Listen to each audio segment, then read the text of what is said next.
Ayi Mukama otenderezebwe Katonda waggulu.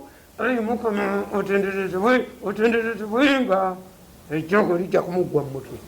Kakati akaakaana nkasanga kale kikyalinga Bujingo cut himself with a razor blade.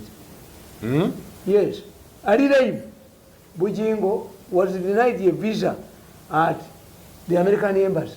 That's why he want to create a situation that is in Uganda is facing death threats on himself, so that he goes back. Even if he is chased by the Americans, can Bujingo in Uganda with a prosperous church like his? They cannot. One of the leading churches. They cannot. Nenga kali authoritative. Nemugamba mwana wangu.